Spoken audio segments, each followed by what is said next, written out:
Welcome to DDK Talks Esports. Today's guest is Jordan n0thing Gilbert.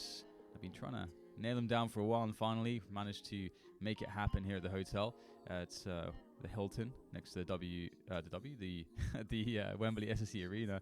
Guess there's a W in there somewhere. Either way, I'm recording this just before going in on the final day. It's been an interesting tournament. ECS Season 5, I think, generally accented mostly by all these roster changes recently, and that's certainly impacted a lot of the results. But you've got Astralis out there, you got NRG out there, both teams with stable, long-standing lineups looking solid going into the semi-finals. It's going to be interesting to see how things turn out and whether or not FaZe will be able to just sort of bully their way forwards despite Croman standing in. He's been doing a good job. But anyways, it's time to talk about today's podcast.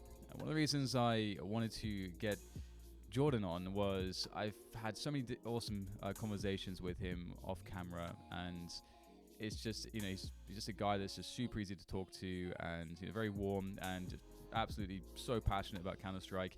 And he's been around, something that we discussed in the podcast. He's been around for an incredibly long time. So it was really cool to, sit down with him and to attack the first of many things that I'd like to talk to him about, which is performance at the professional level and at the non-professional level alike. So that will be the bulk of our discussion.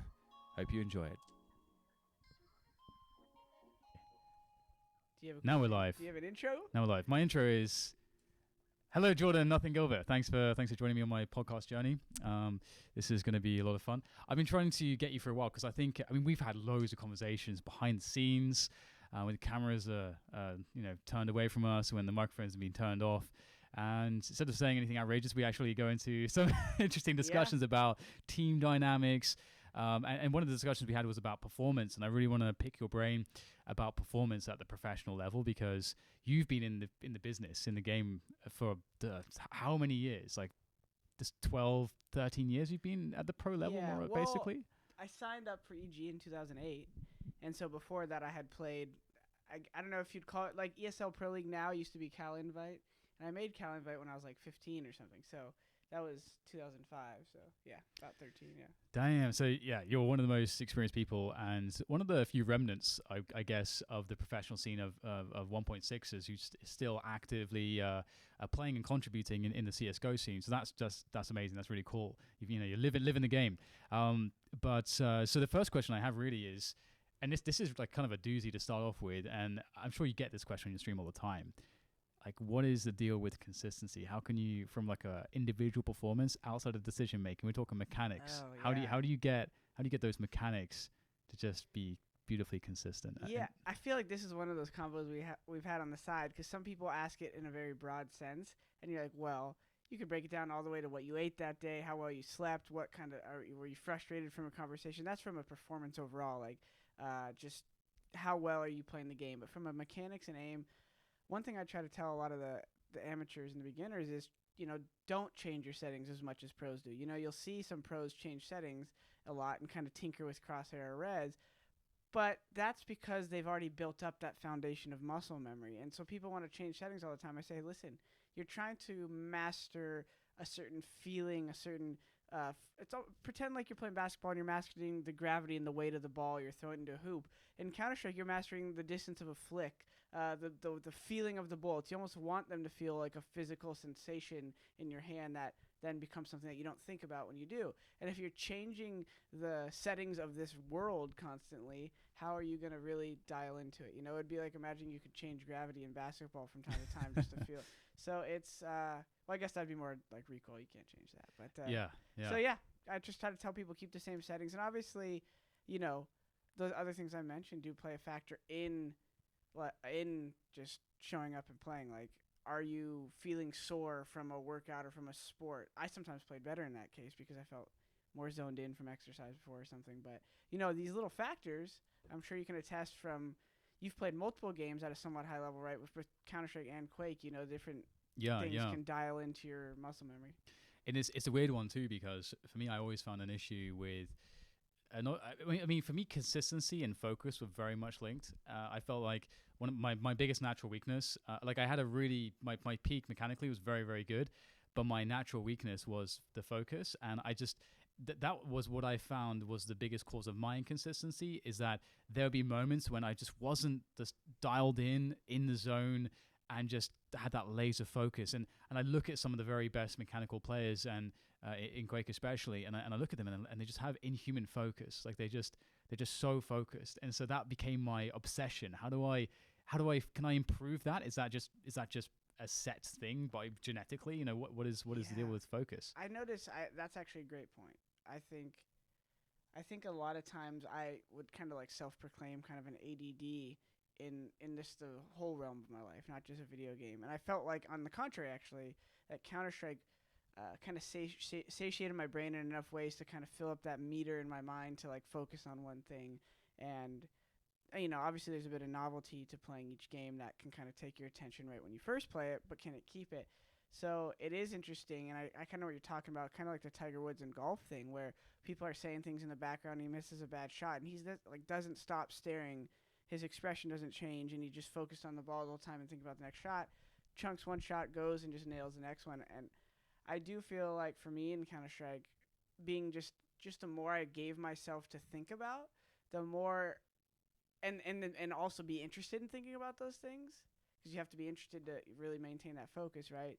I think those two things combined just made me love Counter-Strike naturally, and that helped my focus. But I noticed there is certain factors that did take me away from my focus. On my last team, I've talked openly on my stream about, competing, and how Stu would react to certain things would really throw me off, because I felt like part of my focus was maintaining an emotional control to things I can't control, if that makes sense, right? Yeah, absolutely, yeah. So you're dying to something you felt silly, you prepared in a certain way, and something surprised you. So I tried to give myself this protocol of, hey, anytime something happens to you that you didn't expect, be happy about it. Like, love that you just got taught something. And that was actually big for me, because I still, to this day, am learning how to deal with other people's reactions, which are their prerogative, to that situation, and trying to control how it affects me, because in the end, your focus gets thrown off. And hitting a shot is just as much about aim and pre-aim as it is about being mentally ready for a guy to swing at that position. So there's, Yeah, I mean, like, everyone can, you, on aimbots, everyone can just smash heads for days, right? And you have a really high consistency. Yeah. But then, and that's always, one of the funny things when people, I mean, this is a more complex answer to it. But, people are like, when I'm warming up, I'm so good. But then when I'm in the game, it's just like so hard. You're hyperactive. You're hyper-focused on a situation that you don't see in when you're competing. Yeah, it's like you're always in like a 1v5 clutch when you're warming up, because it's like there's just no pressure on you. And they're all flying at you, and some aren't looking at you. Yeah, and it's like there's just no expectation, no pressure, no outcome that that you're thinking about. You're just like, my goal is just to shoot some dudes, and I know I'm going to die loads, be in a deathmatch server. It's just, that's not the goal. And so it's really interesting because I think you bring up a really good point about the emotional impact. All these things that can sort of throw off focus.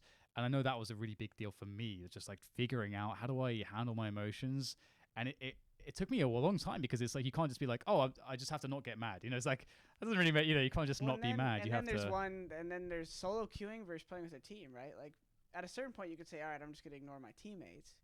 But then you get past that stage of controlling your emotions. And then at a pro level, it took me a couple years to realize even how to navigate with teammates and stuff. So yeah, there's a lot of factors that play into it, and it's also one of those things in a game like CS, which is so awesome, is you can simply outplay someone by out shooting them. But a lot of times, if you picture it like a little stats bar, and your aim is 100 and your decision making is 60, a lot of times the person who's more balanced, maybe 75 is going to win those fights. And even Shroudy, and I don't feel bad calling him out a little bit, he would kind of call himself out in certain regards, to say like, oh, some reason I can't focus on the rotations in this map, or I'm a little behind on this, and maybe that's a personality type. Maybe he just never felt like focusing on those things when he was developing. But dude, watching some of the stuff this kid would do, like he would blow anybody away. Like Nikos of the world would get annihilated randomly by Mikey, but he felt like, oh, I can do that every time. What are you talking about? I can do it. But it was the way he maybe positioned himself, or he felt like he needed to do something for a strat on a team. And so there's decision making that goes into just your game knowledge, and then there's decision making based on what's happening with the strategy. So there's like multiple things tied into it, and that's probably why me and you are both fans of the game, because there's critical thinking, and also kind of navigating the critical thinking tied into what your team's doing beyond just yourself. It's crazy, isn't it? Because I mean, it's you can. I've come across so many players who they can't explain at all what they do, and it took me a while to figure out sort of the reason for that. I think at least my take on it is that because like one of the things you're describing, especially with Shroud, is he has great game sense, and the game sense is going to generally come from. I mean, as he said, like I'm struggling with the rotations, and that's like a bit of a different beast. But I digress. The point that I want to make is the fact that when you see situations just happen like over and over again, like maybe you're not consciously focusing on all these things, but your brain's picking everything up. Your brain's getting all this data, and it becomes like this matter of heuristics. Your brain's pattern recognition, and so then there's moments when you're super dialed in.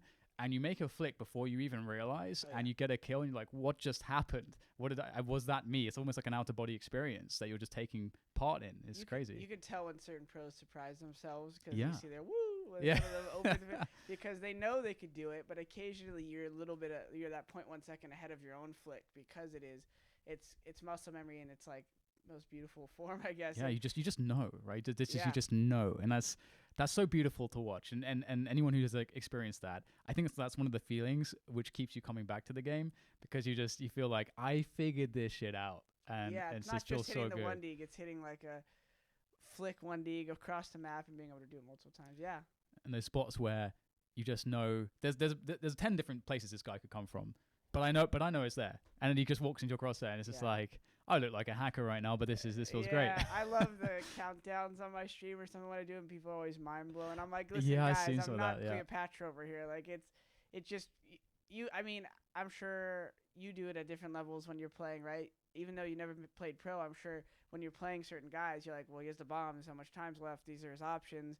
He's low health. He's probably gonna be here, and you kill him or something. And yeah, that's it. It's really cool, and I think. Every time I try to play some of these new FPSs, I think something that takes away a little for me is they add so many new things to the game. I was playing like Black Squad the other day or something, and all these extra effects that are happening to the game. I'm like, it just takes away like from the simple couple of rules. There's already a lot happening in CS, and it's still pretty simple. So it's cool when you add all these things together, and there's totally so many layers that you could tear back and kind of look psychosocially. I've made a kind of a game sometimes on stream where I'll be pre-gaming like a pug pickup game, and I'll see the guy's movement and I'll call him out to my stream. I'll be like, watch, so this guy just peeked me in this way. When I get in a clutch versus him, I know exactly how he's going to play versus me. He seemed very cocky. When I got that kill on the spawn guy, it's pre-game, and he just swung on me very hard. I could tell his skill probably he loves getting into chaotic situations. So I'll plant the bomb in a site, and I'll kill someone. I know I could just stand somewhere for a second, hold my crosshair. He's going to be flying or making noise somewhere else. You're playing poker. Yeah, it's just like, so yeah, you're seeing those tendencies very fast, and then 2 + 2 = this divided by that. Carry that. And, you start doing it so many times, and it's there. Yeah, not that great at math, but in this case, great at CS though. And I mean, if we go back to the emotions, I think this is such an interesting point because I sort of opened the thread on it. And I think we owe any of the viewers who struggle with emotions to sort of give them some sort of insight as to how we dealt with it, because I think that it's a really difficult journey, and it was one of the things that made me fall in love with esports. It's just that I wanted to win so badly at something that I was faced with this problem, and the problem was myself, and then I had to overcome myself. So from your perspective, it sounds like that was the first thing that you noticed that affected your focus. Yeah, it was debilitating. I couldn't play. I would get so angry, yeah. And it was because I wanted to win so much, but I didn't understand how to win, and that was for me, it was all about two things. It was I was very outcome oriented, and that's linked to the other thing, which is I didn't have game understanding. I didn't have a model to think about the game, and so because I didn't have that, I didn't know how to solve problems, and I just wanted to improve, and so I didn't have a way to improve, and so that was really where the frustration really came from for me. Isn't it crazy how in that case, that's where I feel like mentorship is such a big shortcut for so many of these problems. You have someone who can kind of just not just put you in your place really, but kind of just give you a little bit of a framework to realize what's in front of you still, because you might have had a lot of natural skill in one regard, but yeah, it's. Did you have a figure, a mentor of some description? Yeah, totally. That helped me big time. So early on, obviously my brother played the game really well, and so he just kind of got me on the movement and recoil control from age 11. And then Nice, so yeah. was like just dialing that in. And then when I actually played when I was 14 and I was playing like Maine and Cal Maine, I got to play Invite and ring for this match of the Land Center, and this player Tyler Wilson was a big influence on me. And you mentioned poker. He actually played a lot of poker in his free time, and he was just someone who I feel like if he kept playing, he quit in like 2006 or something, he would have stayed in like pro league. And Sean Gares knows exactly who this is, and looked up to Tyler probably at one point as well. Tyler just was someone who got me in the concept of just playing with the group of the guys, and he knew how to, no, that's not what you're doing, this is what you do, but then be friendly after the time and talk and kind of bring me into that seriousness, because I was someone who kind of had the skill with aim and stuff, but my mind kind of floated around when I played, and I didn't really know what role to play, and if I wasn't seeing action, I got a little impatient and stuff. So I guess circling back around to the focus thing, for people, my first challenge was just wanting everything to happen so fast. And I found something, I was like, okay, I'm pretty good at just like peeking a corner and getting a headshot. Like, how can I always be that guy who just like peeks the corner and gets to get the kill? And realize that that's not always the situation, and there's a lot of ways to it around. And the more you sit back and let those ways show themselves to you, the more satisfied you'll be in the end. You won't feel as urgent to get every kill, even though that's obviously the goal of the game. It's, your team might be able to help you get the kill in a better way, or the kill will come to you or something. There's more ways to skin a cat, as the saying goes. So I don't know if you have that do you have that phrase in America? Yeah, I actually cat. have heard that, and yeah, so I guess that moral for me was kind of that exactly, and you kind of said it earlier, that game knowledge. The more you have, the more you illuminate the possibilities to yourself, the more I think it settles your mind a little on, if you miss one chance, okay, well, don't worry, you don't re-peek stupidly right now. Mid-mirage, just because I missed a frag, I'm going to have a chance to retake them in a bit, let them waste their utility first or something, so.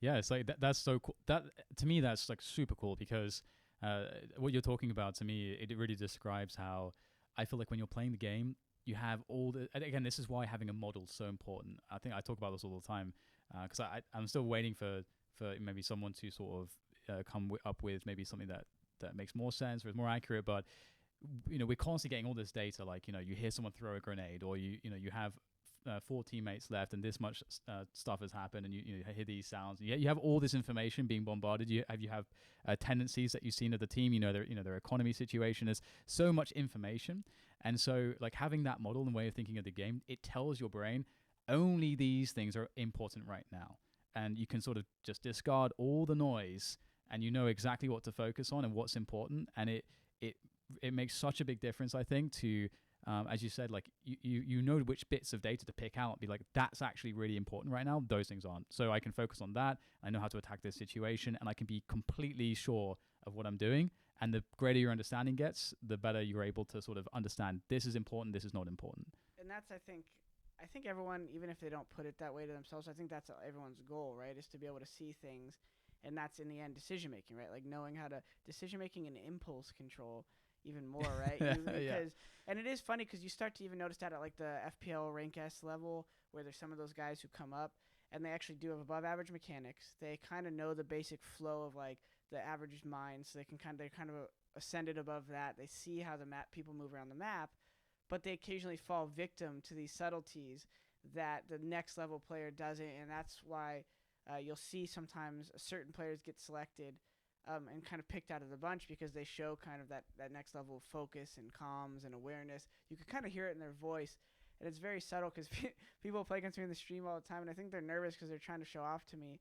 And I was like, dude, you can get 50 kills right now, but it doesn't mean you're joining my team. Like, there's a certain type of person, and I'm not trying to like put people down or anything, but just reminding people that it's not all about the frag count, but how you approach the round and your cadence to things happening. And some people get really tunnel vision on what's in front of them, but like we said, there's a lot more to think about.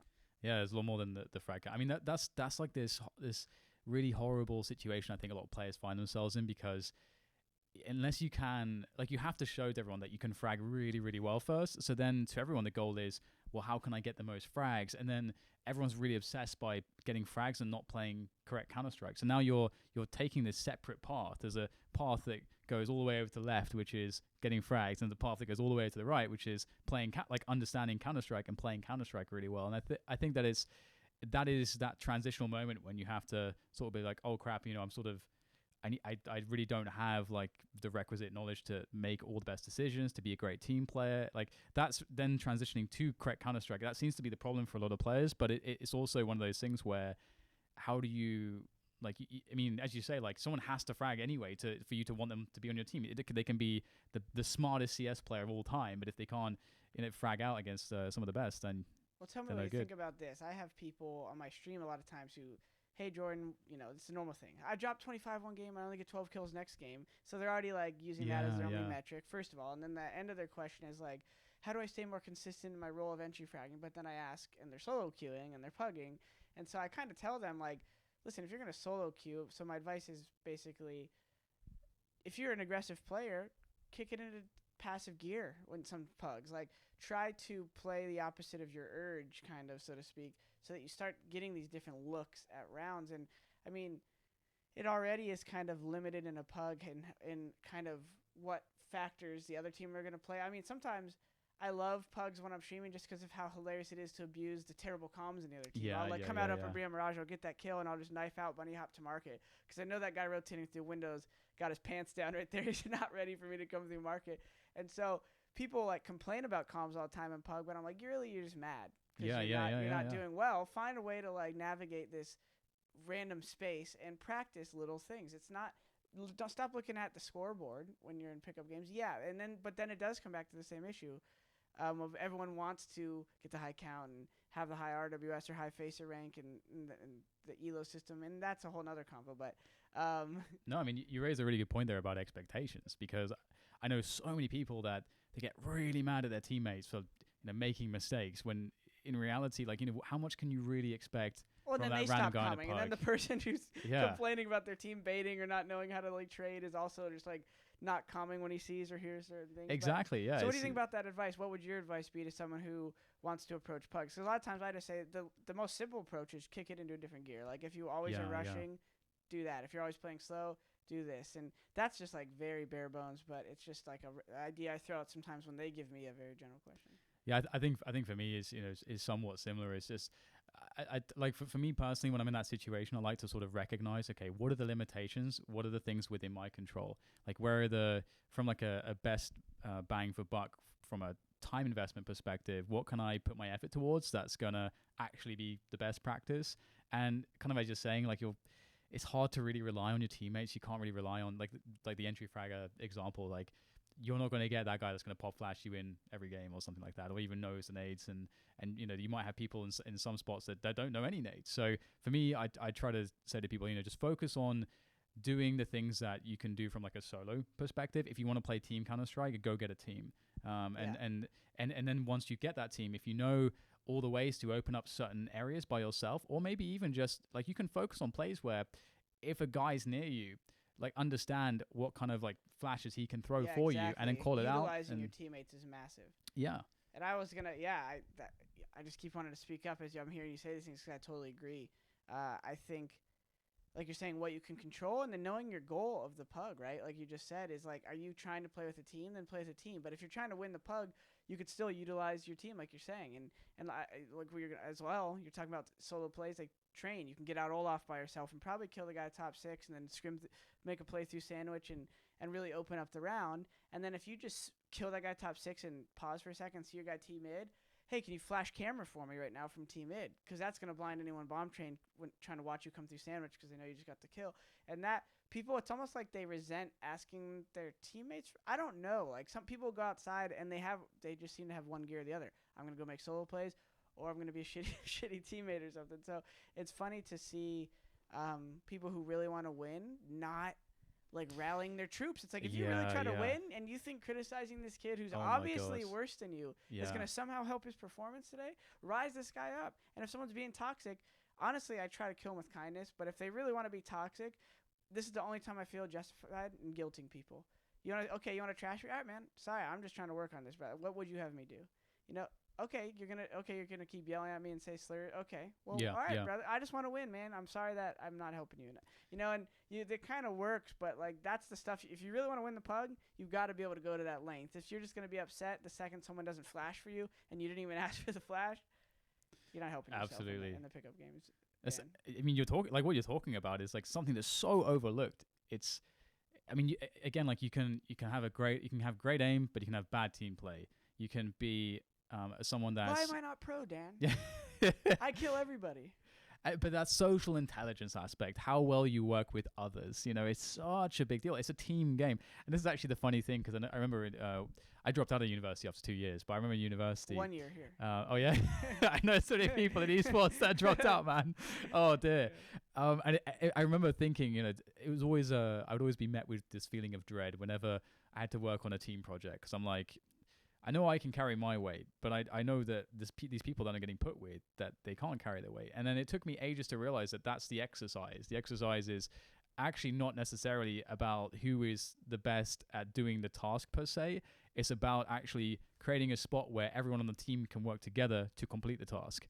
And I think Counter-Strike is very similar to that. But again, it goes against this idea from before where everyone's thinking about the mark of, like, how I stand out as a good player is by frags. Yeah. And so again, it just kind of goes against this, like, working well with others, because then the others become a good excuse as to why you're not getting frags. This is the beauty of it, I've noticed too, and this is something that all the frag hungry people, there's actually so many scenarios in a round where you could find kills. If you, like, if I'm in a pug and I know my teammates are poor, I try to, like, put them on the pedestal and get them kills. Because if they do get that kill and I do set them up, because if I throw a good flash, these guys are going to kill a guy blind sitting in the corner. So I try to, like, kind of, like, dial them in a little, kind of herd the sheep a little. All right, don't go out there smoke.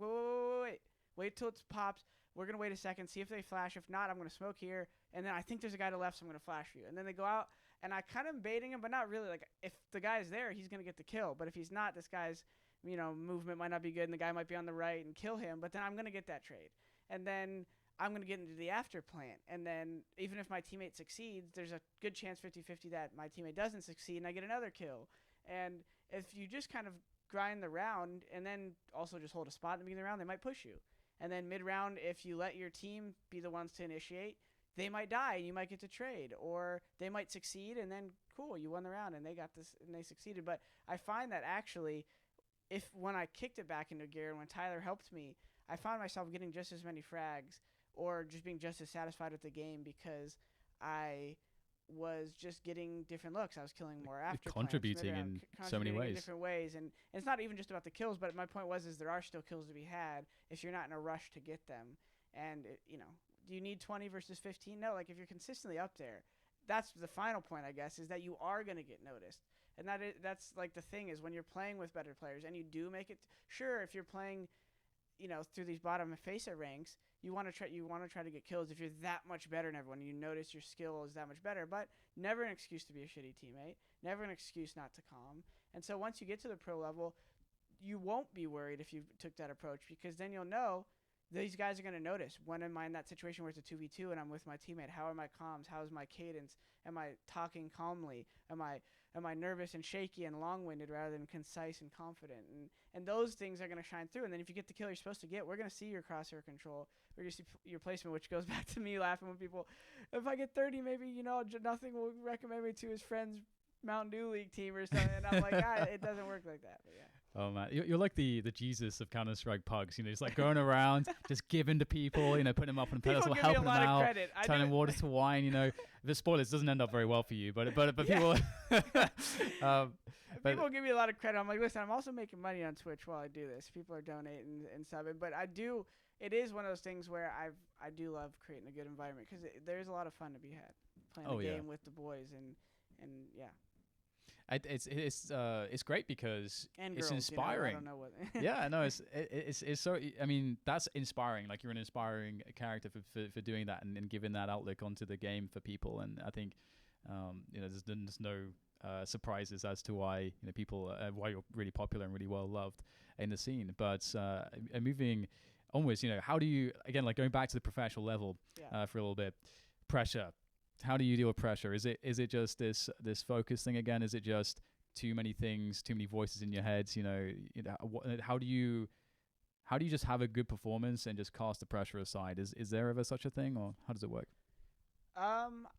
It's funny because I've had talks with some legendary pros about jitters coming back to their game after 5, 6, really? 7, 8 years in a way that kind of like depending on things that are happening in their life, they kind of because they forget about the emotional control. And okay, so I'll start it off by saying I think a lot of people are always kind of have a little bit of excitement, which can be perceived as anxiety. And I think one of the aspects here is the more you play tournaments, the more you kind of accept that feeling, and it just turns into kind of excitement. So you're always going to, the first time doing anything, right, you're going to have a little bit of stage fright and performance anxiety, and you need to accept that. If you fight that and think you're inferior, why am I nervous? These guys do it all day for a living. Like, you're going to start there. I remember being nervous for my first Cal intermediate match that I played, like, big time after Open. And so, obviously, accepting the reality that your heart might increase a little bit when you're doing something that excites you, right? It's obvious, but realizing that's going to happen. And then tying it into focus, it kind of is chicken before the egg kind of thing. Like both things, you're kind of focused because you need to be, and anxious because you know you're about to need to be focused and excited. And like I said, there's kind of a fine line between it being excitement or overly nervous. And that's where even like you saw Seized the other day playing for, who's he playing for? God, I just don't even whatever know anymore. team he's bringing for. Yeah, anyways, the squad he's been playing for, Gambit. Oh, yes.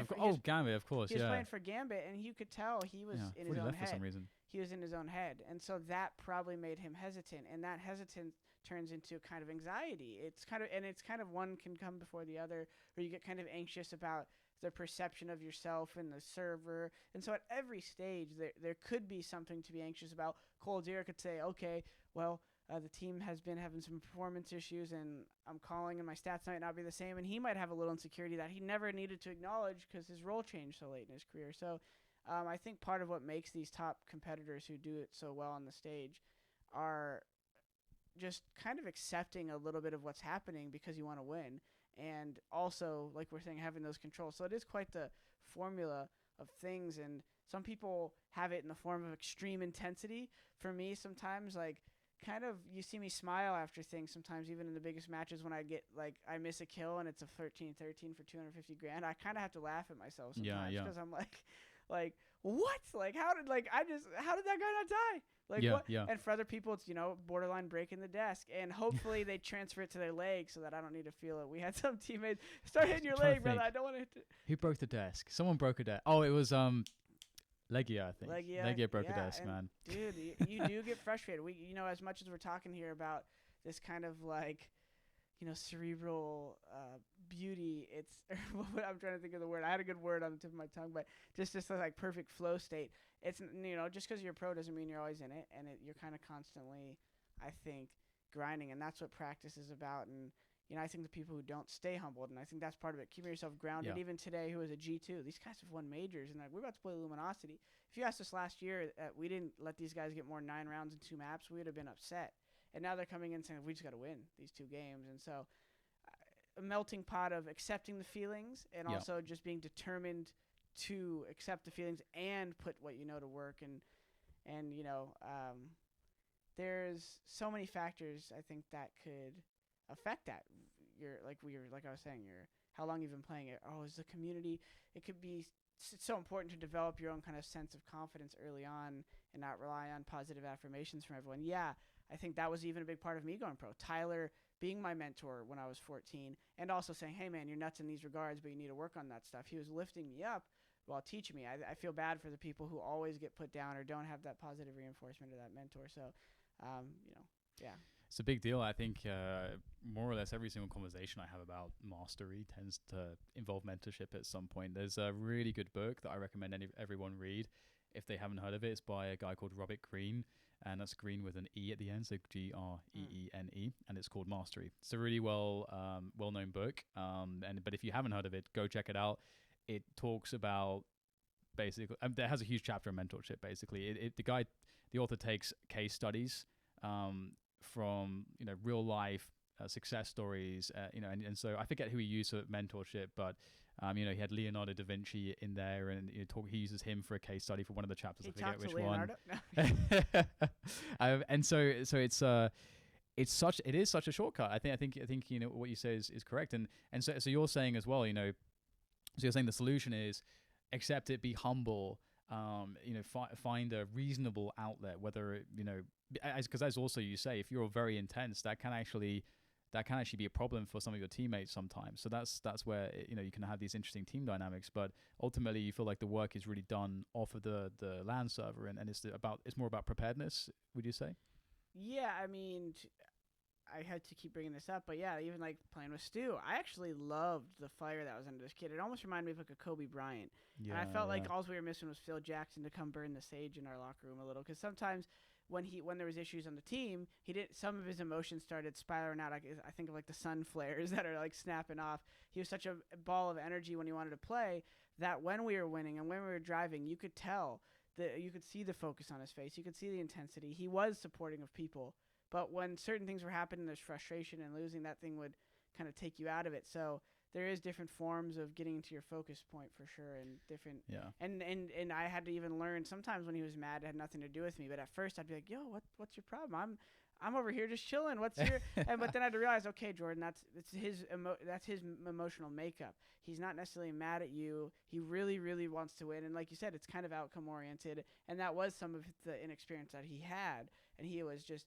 But he has such a good mind for the game and decision making and his explosiveness that wasn't an issue in his coming up. So everyone has something to work on once you get to that level. So that was his thing, and I had to surprisingly learn to allow people to react a certain way. But even like I said, little things, you start making adjustments. He realized it was better sometimes to hit his own thigh than punch the desk while people were still in a clutch, or there was various situations where we had to make adjustments on each other's behalf to help each other perform better. And when he wanted me to not, if we had a discussion mid-game and he wanted to say something that obviously wasn't going to get resolved till after the game, he said, "All right, Jordan, don't reply to me if I say something like this. Just say okay." And I'm like, "All right, got you, brother." Because he knows I'm going to. That's cool. I like that. If someone says something to me that I think has a alternate kind of viewpoint potentially, and they want me to just accept it, that's kind of my flaws. I'm going to want to talk their ear off. And I feel like maybe you have that thing. And it's in our mind, it's a very positive thing because we're like, oh, we want to come to a conclusion. Yeah, but in games, you can't always come to a conclusion. So my thing I had to learn is, okay, I got you, bro. Let's talk after. I even say that to James in commentary or anything that's like performance-based, that's team-oriented. It's like, okay, I feel very strongly that if you think there's a problem, and if there is a problem, if you can't sort of fix it, but with like one word, quick fix, yeah, then it has to come after the game, because otherwise the negativity of like this criticism, because usually the problem as well is that most people are very bad at communicating criticism, and they'll do it in a way which your brain automatically makes you defensive, but if you're really good at dealing with this stuff, you can sort of like reset it and be like, okay, I understand that they're just not communicating this well, and this is what they mean. But most of the times that affects you emotionally, which affects your performance, because your performance is so interesting to me, how performance is so emotionally based, and how, as you said, for some players that fire is really important, and for other players, like I think this is a thing with a lot of the Swedish players as well, that I would, at least, not all of them of course, but I would always look at Swedes as like the chillest of like pros. Like they just didn't seem to care about anything. You could listen to, remember the Katowice comms with Olaf and them, and they're losing rounds because don't worry about it, guys, it's all good, baby. And it's great. I love that. It's like a weird. That wasn't arrogance per se. It was just like this extreme internal confidence. And it's very like poetic and, this the same word was kind of coming to the tip of my tongue again. It'll come back. One of these, I can't wait to hear it, man. It's gonna be good. Kind of very poetic, and it is kind of cool because they probably might not even realize how powerful what they're doing is. They're just, hey guys, we know how to play this game real well. And we're not going to get significantly better by like trying to hyper-analyze some issue during the game. Whenever something happens that shouldn't have happened, they drop it really fast, and it's very like meditative almost, in that sense that they kind of reset like that. And that resetting has such meaning to it. It's so powerful being able to reset, and whether it's through breathing or is it a hard thing to do? Well, we had a sports psychologist on Cloud9, Dave, and that was one of the things two things that kind of were my takeaways from his time with us was, one, trying to at home meditate and find that zone that you want to be in, that flow state, that whether it's from anger, something that pisses you off, that will help you in a positive way when you go into the game to be mentally just stable, so you feel confident, ready to lose a round in a dumb way but still be focused the next round, ready for anything to happen. And so I remember I told him, like, you know, there was a little bit, I realized when I had my best performances, a little bit of like chip on my shoulder, because I am kind of a happy-go-lucky guy, and some of my great performances were from, some of my good performances were from when I was just happy-go-lucky, but some of my best performances was when I kind of had this kind of like, just almost like more silent demeanor to me, when I was like, I'm just going to go own these people, but I'm kind of like frustrated about it almost, but not in an emotional, like impatient way. I just am like, yeah, I remember in Brazil, I had a couple games like this where I remember I turned around and like punching the wall and I was like damaging my wrist. And the next game versus SK on Dust 2, I was like lurking, and somehow every lurk I was getting like 2 or 3 kills. Like I wasn't killing every round, but every lurk, whenever I saw for anybody, I was just like annihilating them. And I remember I was so like angry playing, and I was like, it's weird. Like I kind of need to sprinkle these different qualities in, and that was for the game state. But then he also said when things, my biggest problem obviously with that lineup was when I couldn't control someone else's reaction. And I was getting very frustrated. We'd be at a 12-12 round or something. Me and Stu would get into this thing. And I realized, okay, Stu could probably learn, but stop focusing, stop putting the blame on him.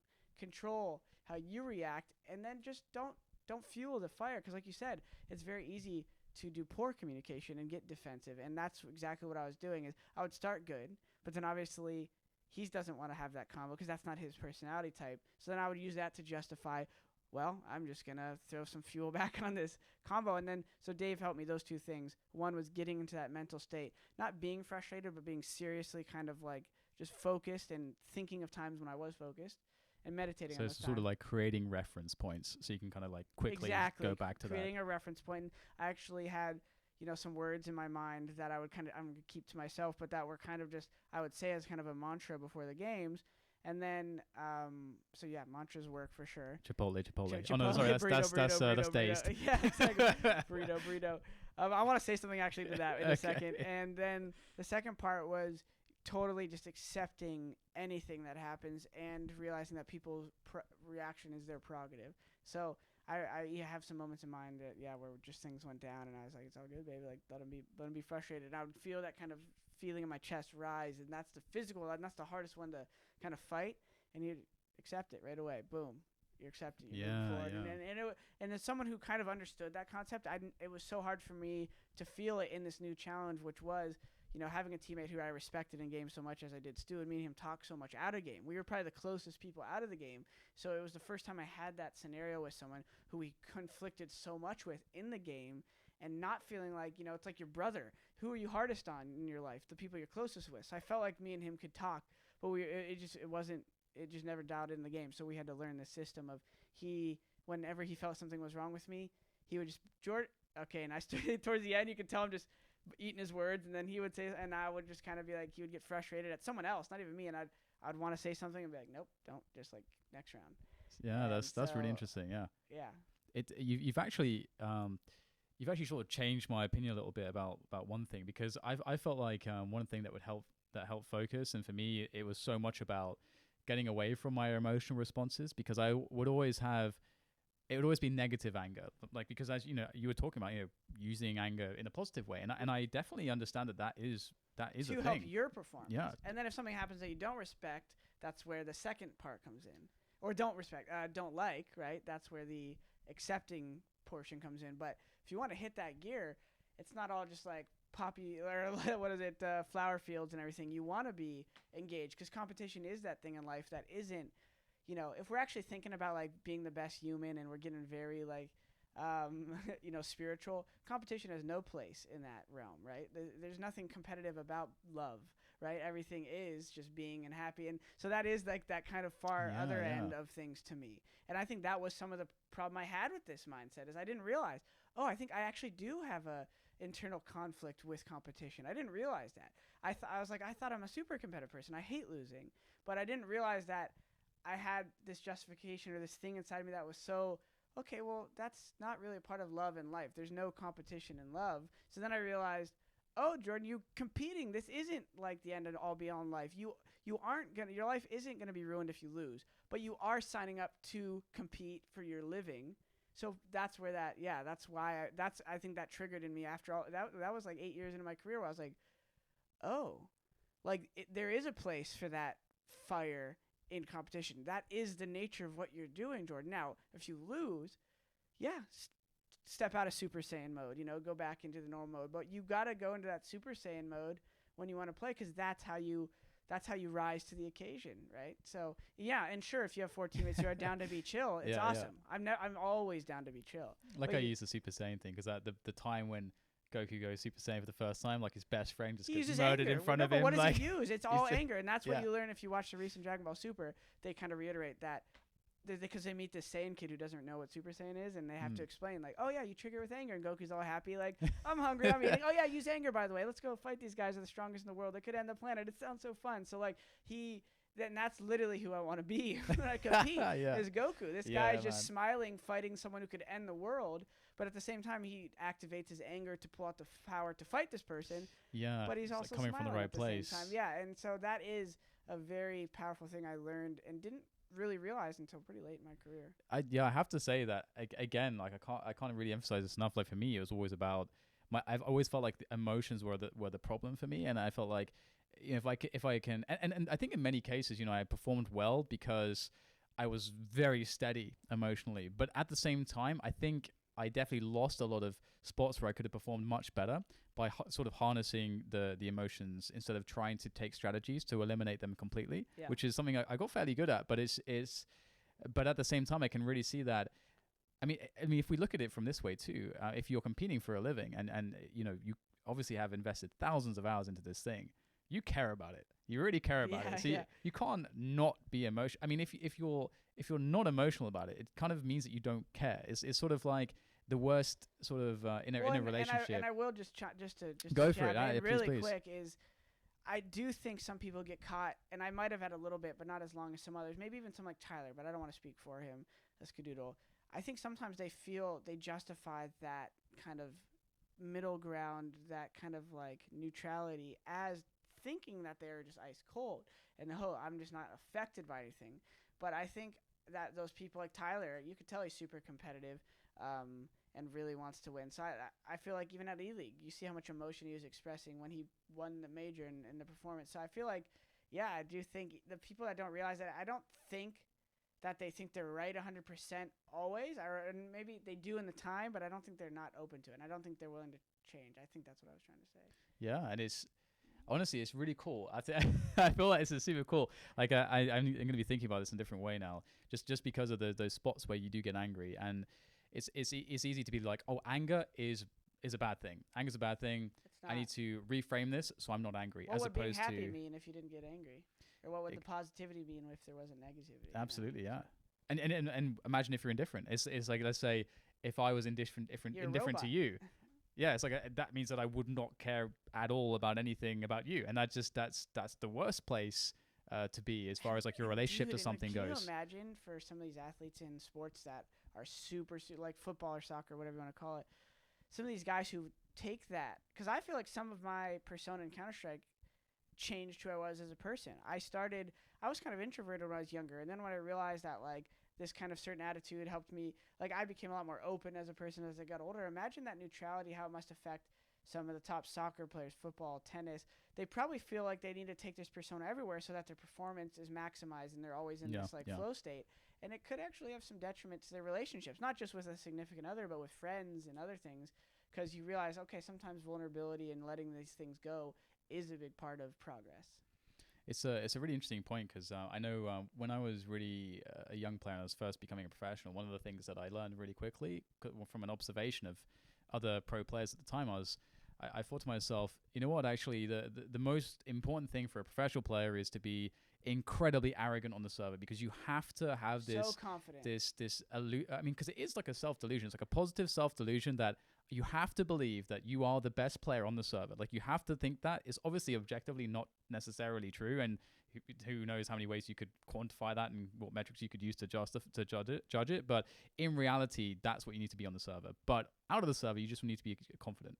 Like there's like a difference between the arrogance and the confidence. One is like very inflated, and the other is sort of very much based in these are provable things this is why I'm confident. I feel so bad sometimes on stream for the people who you could tell are such like the nicest people, but they have no confidence, and they try to play the game, and they're just so in their shell. And I just try to my favorite phrase is die as best and as confidently as you can, as much as you can. Like, get in there and just die as many ways as you I can. like that. Nice. Because I want you to get as many looks as you can and be confident in those deaths, because how are you going to master something you're so insecure about without facing it head on like that? And you want to be this confident person. Well, you're not going to be confident by taking the least confident approach.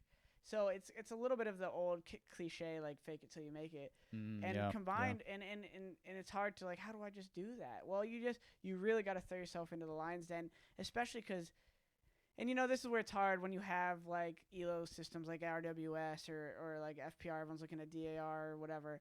It's hard because they're like, okay, well, what if I just go die around and I check the wrong corner and I'm playing confident and I just don't have any good stats? It's like, yeah, but you really can't look at those things until you're in a position to feel like, I don't even know, maybe this is something we'll develop over time with Counter-Strike or in specific, is what would be the point where you start really paying attention to stats? Because for me, it's not even, you want to know your skill sets. You definitely want to know your strengths and weaknesses, but that first like year of playing, if you're not just like trying to get as many looks as you can and die in as many ways as you can, you're probably going to progress pretty slowly the next year 2 and 3 if you're not really identifying strengths and weaknesses as fast as you can.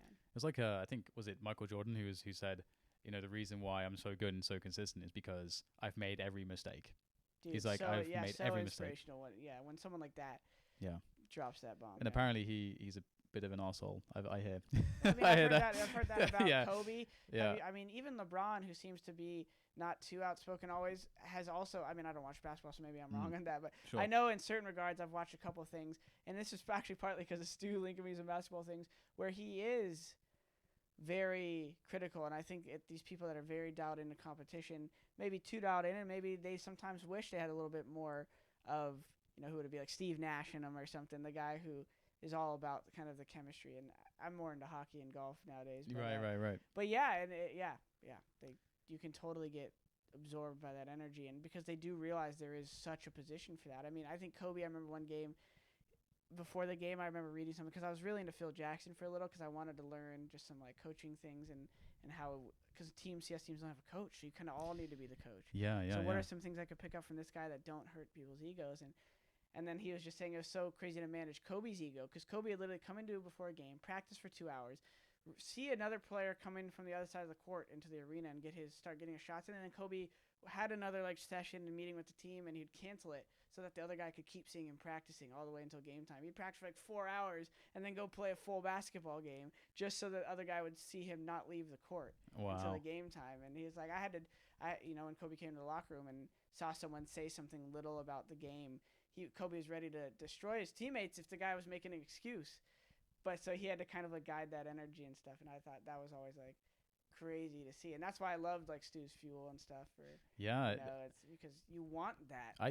Absolutely. I completely agree. I want someone that's fired up.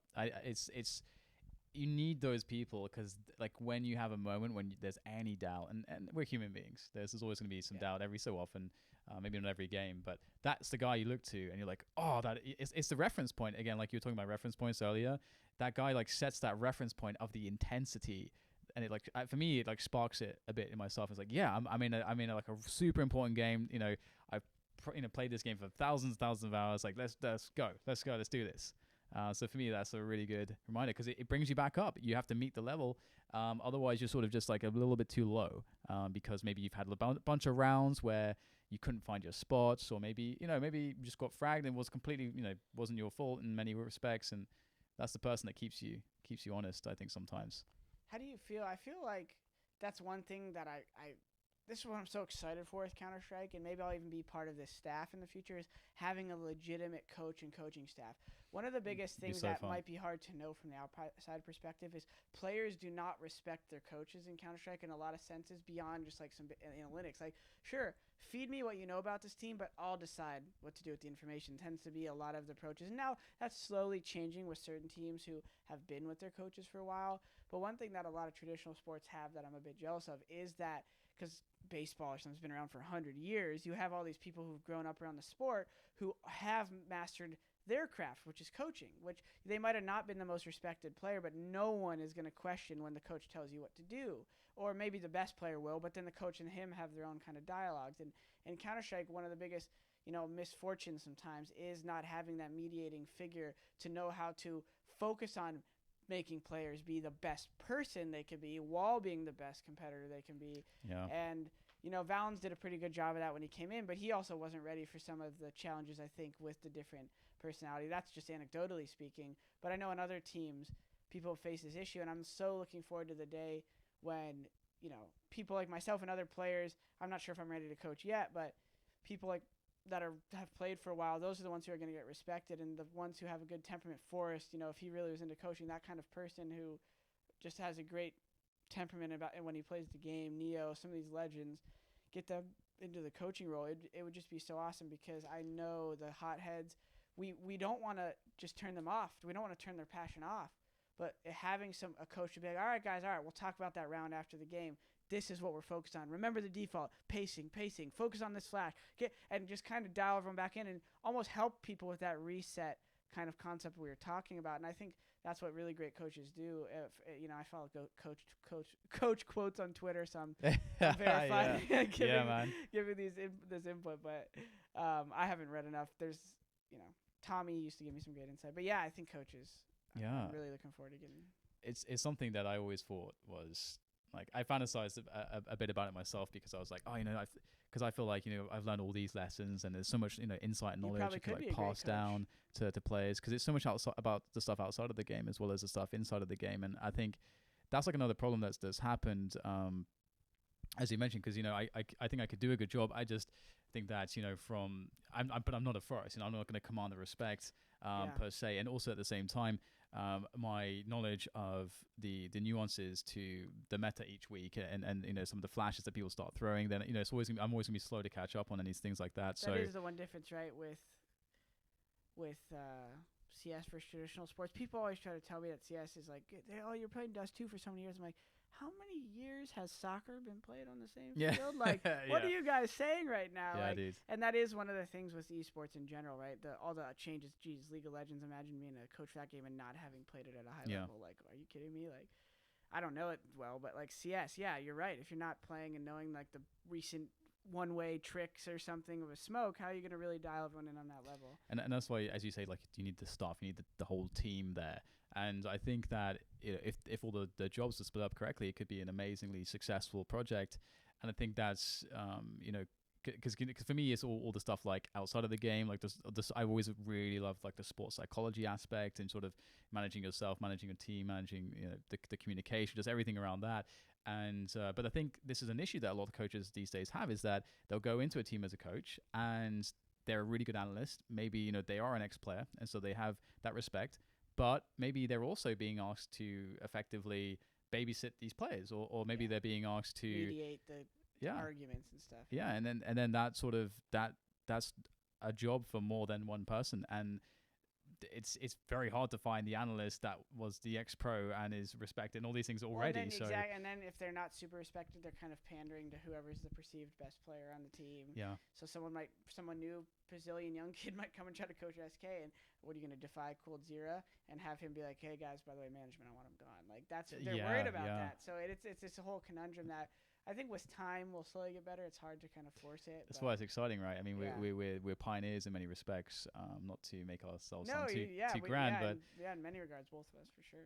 So we've got to give ourselves a little bit of a pat. On the back, right? And that's a great spot to end the podcast. I think we can we can go on and on and on. There's like lots of topics that we could talk part about. Two so soon. yeah, we'll get a part 2 in there. We'll see each other in California at an event or something like that. But I think we've been going for a little while. We've been going for almost an hour, 57 minutes. Right awesome. now, so good stuff. We were like, max 45 minutes. We got, shout outs to our girlfriends who we might have missed some texts or calls from, who we said we were going to talk to. Yeah. We done an hour, baby.